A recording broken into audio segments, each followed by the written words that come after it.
Hello student, साडा class 10 CBSE का chapter चलता है एसिड बेसिस एंड साल्ट्स और ये करते पे हैं जी कैमिकल प्रॉपर्टीज ऑफ बेसिस जिहदे reaction of base with metals कर चुके हैं और उस तो बाद साडी सैकेंड टाइप है reaction of base with non metal oxide.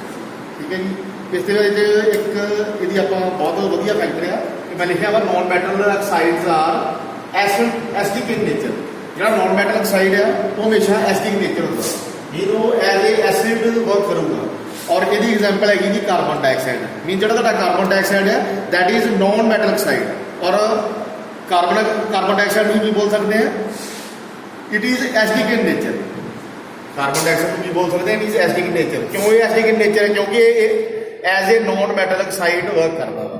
आप वेख लेते हैं जी क्योंकि कार्बन डाइऑक्साइड इज डिजोल्वड या mixed in water it produce carbonic acid. ਜਦੋਂ ਬਈ ਕਾਰਬਨ ਡਾਈਆਕਸਾਈਡ ਗੈਸ ਜਿਹੜੀ ਆ ਉਹਨੂੰ ਅਸੀਂ ਵਾਟਰ ਦੇ ਵਿੱਚ ਮਿਕਸ ਕਰਦੇ ਆ ਜਾਂ ਵਾਟਰ ਦੇ ਵਿੱਚ ਡਿਜ਼ੋਲਵ ਕਰਦੇ ਆ, ਉਹ ਕੀ ਪ੍ਰੋਡਿਊਸ ਕਰਦਾ ਜੀ? ਕਾਰਬੋਨਿਕ ਐਸਿਡ। ਉਹ ਚੀਜ਼ ਹੈਗੀ ਜੀ ਤੁਹਾਨੂੰ ਉਹਨੇ ਦੱਸਿਆ ਸੀ ਕਿ ਨੌਨ ਮੈਟਲ ਆਕਸਾਈਡਸ ਆਰ ਐਸਿਡਿਕ ਇਨ ਨੇਚਰ। ਮੀਨ ਇਹਦੀ ਐਗਜ਼ਾਮਪਲ ਵੀ ਅਸੀਂ ਕਾਰਬਨ ਡਾਈਆਕਸਾਈਡ ਲਈ ਸੀ।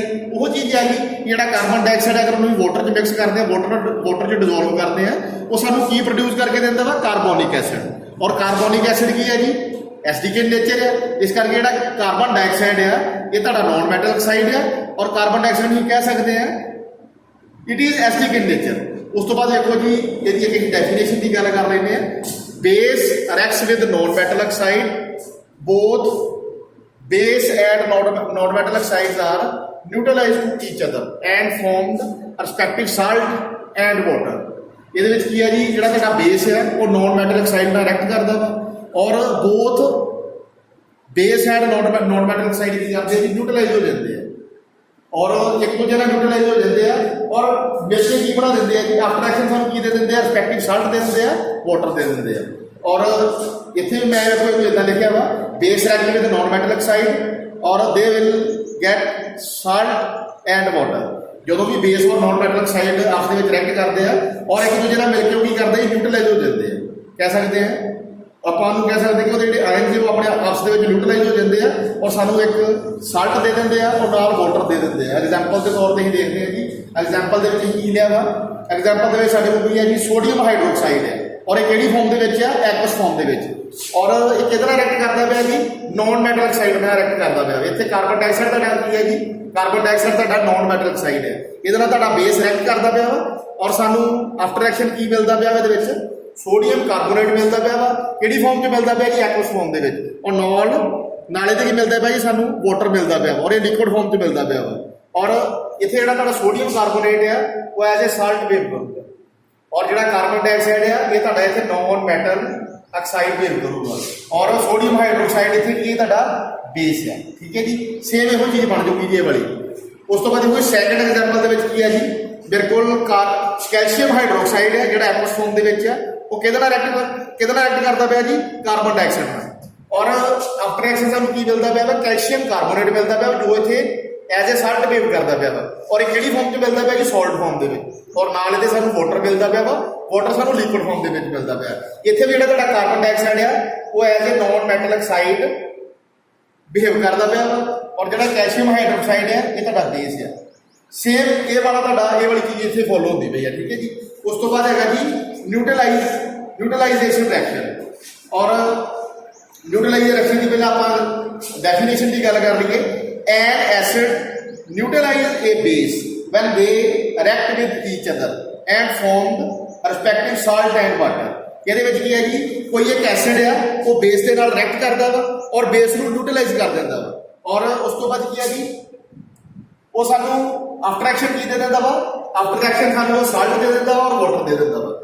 और इनू मैं इस फॉर्म के भी लिखा देखो एसिड और बेस रिएक्ट करते पे और एक दूसरे को न्यूट्रलाइज करते पे और आफ्टर एक्शन सानू की मिलता पाया? साल्ट मिलता पाया, वाटर मिलता पाया। सेम डेफिनेशन ये मैं कवर की है। इनू नीचे देखो जी करी the reaction between acid and base both neutralize to each other hence it is also known as neutralize reaction. ये भी एक बेटे की सैकेंड डेफिनेशन है। ये की है जी कोई एसिड और बेस आपस में रिएक्ट करनगे और जो रिएक्ट करनगे दोनों एक दूसरे नाल की हो जाएंगे जी? न्यूट्रलाइज हो जाएंगे और न्यूट्रलाइज होने तो बाद की होता जी ਉਹ ਸਾਨੂੰ ਕੀ ਦੇ ਦੇਣਗੇ, ਆਫਟਰ ਰਿਐਕਸ਼ਨ ਸਾਨੂੰ ਰਿਸਪੈਕਟਿਵ ਸਾਲਟ ਦੇ ਦੇਣਗੇ, ਨਾਲ ਵਾਟਰ ਦੇ ਦੇਣਗੇ। ਸੇਮ ਇਹੋ ਚੀਜ਼ ਇੱਥੇ ਵੀ ਫੋਲੋ ਹੁੰਦੀ ਪਈ ਆ। ਔਰ ਇਹ ਵਾਲੀ ਰਿਐਕਸ਼ਨ ਨੂੰ ਅਸੀਂ ਕੀ ਬੋਲਦੇ ਆ, hence it is also known as neutralise reaction. ਇਹ ਵਾਲੀ ਰਿਐਕਸ਼ਨ ਨੂੰ ਅਸੀਂ ਨਿਊਟਰਲਾਈਜ਼ ਰਿਐਕਸ਼ਨ ਆ ਸਕਦੇ ਆ। ਨਹੀਂ ਤੁਸੀਂ ਇੰਨੀ ਚੀਜ਼ ਚੇਤੇ ਰੱਖਣੀ ਹੈ, ਅਗਰ ਐਸਿਡ ਔਰ ਬੇਸ ਆਪਸ ਦੇ ਵਿੱਚ ਰਿਐਕਟ ਕਰਦੇ ਆ, ਇੱਕ ਦੂਜੇ ਨੂੰ ਨਿਊਟਰਲਾਈਜ਼ ਕਰ ਦਿੰਦੇ ਆ। ਔਰ ਨਿਊਟਰਲਾਈਜ਼ ਕਰਨ ਤੋਂ ਬਾਅਦ ਸਾਨੂੰ ਕੀ ਹੁੰਦਾ ਜੀ, ਆਫਟਰ ਰਿਐਕਸ਼ਨ ਸਾਨੂੰ ਸਾਲਟ ਮਿਲ ਜਾਂਦਾ ਵਾ ਔਰ ਵਾਟਰ ਮਿਲ ਜਾਂਦਾ ਵਾ। ਔਰ ਇਸ ਚੀਜ਼ ਨੂੰ ਬੋਲ ਦਿੰਦੇ ਆ ਨਿਊਟਰਲਾਈਜ਼ ਰਿਐਕਸ਼ਨ। ਐਗਜ਼ਾਮਪਲ ਦੀ ਆਪਾਂ ਗੱਲ ਕਰਕੇ ਵੇਖ ਲੈਂਦੇ ਹਾਂ। ਇਹਦੇ ਵਿੱਚ ਦੇਖੋ ਜੀ ਹਾਈਡਰੋਕਲੋਰਿਕ ਐਸਿਡ ਹੈ। ਹਾਈਡਰੋਕਲੋਰਿਕ ਐਸਿਡ ਕਿਹਦੇ ਨਾਲ ਰਿਐਕਟ ਕਰਦਾ ਬਈ, ਸੋਡੀਅਮ ਹਾਈਡਰੋਕਸਾਈਡ ਨਾਲ। ਔਰ ਇੱਥੇ ਸੋਡੀਅਮ ਹਾਈਡਰੋਕਸਾਈਡ ਤੁਹਾਡਾ ਬੇਸ ਹੈ। ਇਹ ਵਾਲਾ ਤੁਹਾਡਾ ਐਸਿਡ ਹੈ, ਇਹ ਵਾਲਾ ਤੁਹਾਡਾ ਬੇਸ ਹੈ। ਇਹ ਵੀ ਐਕਵਸ ਫਾਰਮ ਦੇ ਵਿੱਚ, ਇਹ ਵੀ ਐਕਵਸ ਫਾਰਮ ਦੇ ਵਿੱਚ, ਦੋਨੋਂ ਐਕਵਸ ਫਾਰਮ ਦੇ ਵਿੱਚ। ਔਰ ਜਦੋਂ ਇਹ ਰਿਐਕਟ ਕਰਨਗੇ ਆਪਸ ਦੇ ਵਿੱਚ ਰਿਐਕਟ ਹੋ ਕੇ ਨਿਊਟਰਲਾਈਜ਼ ਹੋ ਜਾਣਗੇ, ਇੱਕ ਦੂਜੇ ਨਾਲ ਨਿਊਟਰਲਾਈਜ਼ ਹੋ ਜਾਣਗੇ। ਔਰ ਉਸ ਤੋਂ ਬਾਅਦ ਵੇਖੋ ਜੀ ਇੱਧਰ ਜਾ ਕੇ ਕੀ ਕਰਨਗੇ, ਆਫਟਰ ਰਿਐਕਸ਼ਨ ਸਾਨੂੰ ਇਹ ਸੋਡੀਅਮ ਕਲੋਰਾਈਡ ਪ੍ਰੋਵਾਈਡ ਕਰ ਦੇਣਗੇ ਜਿਹੜਾ ਐਕਵਸ ਫਾਰਮ ਦੇ ਵਿੱਚ ਹੈ, ਔਰ ਨਾਲ ਵਾਟਰ ਮੋਲੀਕਿਊਲ ਸਾਨੂੰ ਪ੍ਰੋਵਾਈਡ ਕਰ ਦੇਣਗੇ। ਔਰ ਜਿਹੜਾ ਵਾਟਰ ਮੋਲੀਕਿਊਲ ਲਿਕੁਇਡ ਫਾਰਮ 'ਚ ਹੈ, ਔਰ ਸੋਡੀਅਮ ਕਲੋਰਾਈਡ ਐਕਵਸ ਫਾਰਮ ਦੇ ਵਿੱਚ। ਜਿਹੜਾ ਸੋਡੀਅਮ ਕਲੋਰਾਈਡ ਹੈ ਇੱਥੇ ਐਜ਼ ਏ ਸਾਲਟ ਬਿਹੇਵ ਕਰਦਾ ਹੈ। ਪਲੀਜ਼ ਇਹ ਵਾਲੀ ਚੀਜ਼ ਇੱਕ ਵਾਰੀ ਦੇਖ ਲਓ, ਦੇਖੋ ਸਾਲਟ ਲਿਖਿਆ ਹੈ, ਵਾਟਰ ਲਿਖਿਆ ਹੋਇਆ। ਇਹ ਵਾਲੀ ਚੀਜ਼ ਸੇਮ ਚੀਜ਼ ਤੁਹਾਡੀ ਇੱਥੇ ਫੋਲੋ ਹੁੰਦੀ ਪਈ ਹੈ।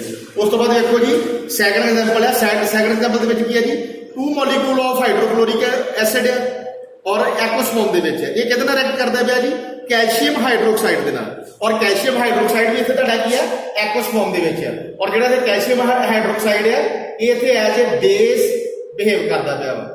ਔਰ ਆਫਟਰ ਰਿਐਕਸ਼ਨ ਸਾਨੂੰ ਕੀ ਮਿਲਦਾ ਪਿਆ ਜੀ, ਦੇਖੋ ਜੀ ਇੱਥੇ ਐਸਿਡ ਔਰ ਬੇਸ ਦੋਨੋਂ ਆਪਸ ਦੇ ਵਿੱਚ ਰਿਐਕਟ ਕਰਦੇ ਪਏ।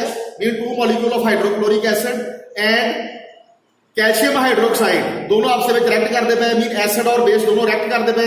ਔਰ ਆਫਟਰ ਜਦੋਂ ਰਿਐਕਟ ਕਰਨਗੇ ਆਪਸ ਦੇ ਵਿੱਚ ਨਿਊਟਰਲਾਈਜ਼ ਹੋ ਜਾਣਗੇ। ਔਰ ਆਫਟਰ ਰਿਐਕਸ਼ਨ ਸਾਨੂੰ ਕੀ ਮਿਲ ਜੂਗਾ ਜੀ, ਕੈਲਸ਼ੀਅਮ ਕਲੋਰਾਈਡ ਮਿਲ ਜੂਗਾ। ਕਿਹੜੀ ਫਾਰਮ 'ਚ, ਐਕਵਸ ਫਾਰਮ ਦੇ ਵਿੱਚ। ਔਰ ਨਾਲ 2 ਮੋਲੀਕਿਊਲ ਆਫ ਵਾਟਰ ਮਿਲ ਜਾਣਗੇ ਜਿਹੜੇ ਲਿਕੁਇਡ ਫਾਰਮ ਦੇ ਵਿੱਚ ਹੈ। ਔਰ ਉਸ ਤੋਂ ਬਾਅਦ ਜਿਹੜੀ ਲਾਸਟ ਵਨ ਟਾਈਪ ਹੈ, ਫੋਰਥ ਟਾਈਪ ਹੈ, reaction of acid with metal oxides. ਇਹਦੇ ਵਿੱਚ ਬਈ ਜਿਹੜਾ ਕੋਈ ਐਸਿਡ ਹੈ ਉਹ ਮੈਟਲ ਆਕਸਾਈਡ ਦੇ ਨਾਲ ਰਿਐਕਟ ਕਰਦਾ ਵਾ। ਦੇਖੋ ਜੀ ਇੱਕ ਹੋਰ ਚੀਜ਼ ਬਹੁਤ ਵਧੀਆ ਇੰਟਰਸਟਿੰਗ ਚੀਜ਼ ਹੈ, ਆਪਣੀ ਕਾਪੀ ਤੇ ਪਲੀਜ਼ ਨੋਟ ਕਰ ਲੈਣਾ। ਮੈਟਲ ਆਕਸਾਈਡਸ ਆਰ ਬੇਸਿਕ ਇਨ ਨੇਚਰ। ਇਹਦੇ ਵਿੱਚ ਦੇਖੋ ਜਿਹੜੇ ਮੈਟਲ ਆਕਸਾਈਡ ਹੈ, ਇਹਦੇ ਵਿੱਚ ਜਿਹੜੇ ਮੈਟਲ ਆਕਸਾਈਡ ਹੈ ਉਹ ਹਮੇਸ਼ਾ ਬੇਸਿਕ ਇਨ ਨੇਚਰ ਹੁੰਦੇ ਆ। ਜਿੰਨੇ ਵੀ ਮੈਟਲ ਆਕਸਾਈਡ ਹੁੰਦੇ ਆ ਉਹ ਬੇਸਿਕ ਇਨ ਨੇਚਰ ਹੁੰਦੇ ਆ। ਹੁਣ ਅੱਗੇ ਆਪਾਂ ਦੀ ਡੈਫੀਨੇਸ਼ਨ ਦੀ ਗੱਲ ਕਰ ਰਹੇ ਹਾਂ। Acid react with A metal oxide. ਦੇਖੋ ਜਿਹੜਾ ਮੈਟਲ ਆਕਸਾਈਡ ਉਹ ਕੀ ਹੁੰਦਾ ਵਾ, ਐਜ਼ ਏ ਬੇਸ ਬਿਹੇਵ ਕਰੂਗਾ। ਇਹ ਕਿਉਂਕਿ ਇਹ ਲਿਖਿਆ ਨਾ ਮੈਟਲ ਆਕਸਾਈਡਸ ਆਰ ਬੇਸਿਕ ਇਨ ਨੇਚਰ, ਇਸ ਕਰਕੇ ਜਿਹੜਾ ਮੈਟਲ ਆਕਸਾਈਡ ਇੱਥੇ ਕਰਦਾ ਪਿਆ ਬੇਸ ਬਿਹੇਵ ਕਰਦਾ ਪਿਆ। Acid react with metal oxide ਜਾਂ acid react with base, then both acid and metal oxide are neutralized to each other and form respective salt and water। ਇਹਦੇ ਵਿੱਚ ਵੇਖੋ ਜਿਹੜਾ ਐਸਿਡ ਹੈ ਉਹ ਮੈਟਲ ਆਕਸਾਈਡ ਦੇ ਨਾਲ ਰਿਐਕਟ ਕਰੂਗਾ ਔਰ ਆਪਸ ਦੇ ਵਿੱਚ ਦੋਨੋਂ ਰਿਐਕਸ਼ਨ ਕਰਕੇ ਕੀ ਬਣ ਜਾਣਗੇ ਜੀ, ਰਿਐਕਸ਼ਨ ਕਰਕੇ ਇੱਕ ਦੂਜੇ ਨਾਲ ਨਿਊਟਰਲਾਈਜ਼ ਹੋ ਜਾਣਗੇ। ਜਦੋਂ ਵੀ ਉਹ ਇੱਕ ਦੂਜੇ ਨਾਲ ਰਿਐਕਟ ਹੋਣਗੇ ਉਹ ਨਿਊਟਰਲਾਈਜ਼ ਹੋ ਜਾਣਗੇ। ਔਰ ਆਫਟਰ ਰਿਐਕਸ਼ਨ ਸਾਨੂੰ ਕੀ ਮਿਲ ਜੂਗਾ ਜੀ, ਇਹਦੇ ਵਿੱਚ ਰਿਸਪੈਕਟਿਵ ਸਾਲਟ ਮਿਲ ਜੂਗਾ, ਨਾਲ ਵਾਟਰ ਮਿਲ ਜੂਗਾ। ਇਹ ਸੇਮ ਡੈਫੀਨੇਸ਼ਨ ਨੂੰ ਇਹਦੇ ਵਿੱਚ ਮੈਂ ਨੋਟ ਕੀਤਾ ਵਾ। ਇਹਦੇ ਵਿੱਚ ਦੇਖੋ ਜੀ ਇੱਕ ਐਸਿਡ ਹੈ, ਐਸਿਡ ਸਾਡਾ ਮੈਟਲ ਆਕਸਾਈਡ ਦੇ ਨਾਲ ਜਾਂ ਕਿਸੇ ਬੇਸ ਦੇ ਨਾਲ ਰਿਐਕਟ ਕਰਦਾ ਪਿਆ ਵਾ। ਔਰ ਜਦੋਂ ਰਿਐਕਸ਼ਨ ਕਰਨਗੇ ਇੱਕ ਦੂਜੇ ਨਾਲ ਕੀ ਕਰਨਗੇ ਜੀ, ਇੱਕ ਦੂਜੇ ਨਾਲ ਨਿਊਟਰਲਾਈਜ਼ ਹੋ ਜਾਣਗੇ। ਔਰ ਨਿਊਟਰਲਾਈਜ਼ ਹੋਣ ਤੋਂ ਬਾਅਦ ਆਫਟਰ ਰਿਐਕਸ਼ਨ ਸਾਨੂੰ ਕੀ ਮਿਲ ਜੂਗਾ, ਇਹਦੇ ਵਿੱਚ ਰਿਸਪੈਕਟਿਵ ਸਾਲਟ ਮਿਲ ਜੂਗਾ ਪਲੱਸ ਵਾਟਰ ਮਿਲ ਜੂਗਾ। ਐਗਜ਼ਾਮਪਲ ਦੇ ਤੌਰ ਤੇ ਕਿ ਆਪਾਂ ਇਹ ਵਾਲੀ ਚੀਜ਼ ਨੂੰ ਦੇਖਦੇ ਹਾਂ। ਐਗਜ਼ਾਮਪਲ ਦੇ ਵਿੱਚ ਦੇਖੋ ਜੀ ਮੇਰੇ ਕੋਲ 2 ਮੋਲੀਕਿਊਲ ਆਫ ਹਾਈਡਰੋਕਲੋਰਿਕ ਐਸਿਡ ਸੀ ਔਰ ਜਿਹੜਾ ਇਹ ਹਾਈਡਰੋਕਲੋਰਿਕ ਐਸਿਡ ਹੈ ਐਕਵਸ ਫਾਰਮ ਦੇ ਵਿੱਚ ਹੈ। ਔਰ ਇਹ ਐਸਿਡ ਕੀ ਕਰਦਾ ਪਿਆ ਜੀ, ਕੈਲਸ਼ੀਅਮ ਆਕਸਾਈਡ ਦੇ ਨਾਲ ਕੀ ਕਰਦਾ ਪਿਆ, ਰਿਐਕਟ ਕਰਦਾ ਪਿਆ। ਇਹ ਵਾਲਾ ਜਿਹੜਾ ਤੁਹਾਡਾ ਹਾਈਡਰੋਕਲੋਰਿਕ ਐਸਿਡ ਹੈ ਕੈਲਸ਼ੀਅਮ ਆਕਸਾਈਡ ਦੇ ਨਾਲ ਰਿਐਕਟ ਕਰਦਾ ਪਿਆ ਵਾ। ਔਰ ਜਿਹੜਾ ਕੈਲਸ਼ੀਅਮ ਆਕਸਾਈਡ ਹੈ ਇੱਥੇ ਕੀ ਹੈ ਜੀ, ਐਜ਼ ਅ ਬੇਸ ਬਿਹੇਵ ਕਰਦਾ ਪਿਆ ਵਾ। ਔਰ ਆਫਟਰ ਰਿਐਕਸ਼ਨ ਸਾਨੂੰ ਕੀ ਮਿਲਦਾ ਪਿਆ ਜੀ, ਆਫਟਰ ਰਿਐਕਸ਼ਨ ਸਾਨੂੰ ਕੈਲਸ਼ੀਅਮ ਕਲੋਰਾਈਡ ਮਿਲਦਾ ਪਿਆ ਪਲੱਸ ਵਾਟਰ ਮੋਲੀਕਿਊਲ ਮਿਲਦਾ ਪਿਆ। ਕੈਲਸ਼ੀਅਮ ਕਲੋਰਾਈਡ ਜਿਹੜਾ ਵਾ ਉਹ ਐਕਵਸ ਫਾਰਮ ਦੇ ਵਿੱਚ ਹੈ, ਵਾਟਰ ਜਿਹੜਾ ਲਿਕੁਇਡ ਫਾਰਮ ਦੇ ਵਿੱਚ ਹੈ। ਇਹਦੇ ਵਿੱਚ ਬੇਟੇ ਇੱਕ ਹੋਰ ਚੀਜ਼ ਹੈ, ਇੱਥੇ ਜਿਹੜਾ ਕੈਲਸ਼ੀਅਮ ਯੂਜ਼ ਹੁੰਦਾ ਪਿਆ ਵਾ। ਕੈਲਸ਼ੀਅਮ ਆਕਸਾਈਡ ਦੇ ਵਿੱਚ ਜਿਹੜਾ ਕੈਲਸ਼ੀਅਮ ਯੂਜ਼ ਹੁੰਦਾ ਪਿਆ ਵਾ, ਕੈਲਸ਼ੀਅਮ ਇਜ਼ ਏ ਮੈਟਲ। ਇੱਥੇ ਜਿਹੜਾ ਕੈਲਸ਼ੀਅਮ ਹੈ, ਕੈਲਸ਼ੀਅਮ ਇੱਕ ਮੈਟਲ ਹੁੰਦਾ, ਇੱਕ ਧਾਤ ਹੁੰਦੀ ਹੈ। ਠੀਕ ਹੈ ਜੀ, ਇੱਕ ਵਾਰ ਮੈਂ ਫੇਰ ਰਿਪੀਟ ਕਰਦਾ ਹਾਂ। ਇਹਦੇ ਵਿੱਚ ਦੇਖੋ ਜੀ 2 ਮੋਲੀਕਿਊਲ ਆਫ ਹਾਈਡਰੋਕਲੋਰਿਕ ਐਸਿਡ ਹੈ, ਐਕਵਸ ਫਾਰਮ ਦੇ ਵਿੱਚ ਹੈ। ਇਹ ਕੀ ਕਰਦੇ ਪਏ ਜੀ, ਕਿਸੇ ਬੇਸ ਦੇ ਨਾਲ ਰਿਐਕਟ ਕਰਦੇ ਪਏ ਜਾਂ ਕੈਲਸ਼ੀਅਮ ਆਕਸਾਈਡ ਦੇ ਨਾਲ ਰਿਐਕਟ ਕਰਦੇ ਪਏ। ਔਰ ਜਦੋਂ ਇਹ ਐਸਿਡ ਔਰ ਬੇਸ ਆਪਸ ਦੇ ਵਿੱਚ ਰਿਐਕਟ ਕਰਨਗੇ ਇੱਕ ਦੂਜੇ ਨਾਲ ਰਿਐਕਟ ਹੋ ਕੇ ਨਿਊਟਰਲਾਈਜ਼ ਹੋ ਜਾਣਗੇ। ਔਰ ਆਫਟਰ ਰਿਐਕਸ਼ਨ ਸਾਨੂੰ ਕੀ ਦੇ ਦੇਣਗੇ ਜੀ, ਰਿਸਪੈਕਟਿਵ ਸਾਲਟ ਦੇਣਗੇ, ਮੀਨ ਕੈਲਸ਼ੀਅਮ ਕਲੋਰਾਈਡ ਦੇਣਗੇ। ਇਹ ਕੀ ਹੈ ਜੀ, ਇੱਥੇ ਰਿਸਪੈਕਟਿਵ ਸਾਲਟ ਹੈ ਔਰ ਕਿਹੜੀ ਫਾਰਮ 'ਚ ਹੈ, ਐਕਵਸ ਫਾਰਮ ਦੇ ਵਿੱਚ। ਔਰ ਨਾਲ ਸਾਨੂੰ ਵਾਟਰ ਮੋਲੀਕਿਊਲ ਦੇ ਦੇਣਗੇ ਜਿਹੜਾ ਲਿਕੁਇਡ ਫਾਰਮ ਦੇ ਵਿੱਚ ਹੈ।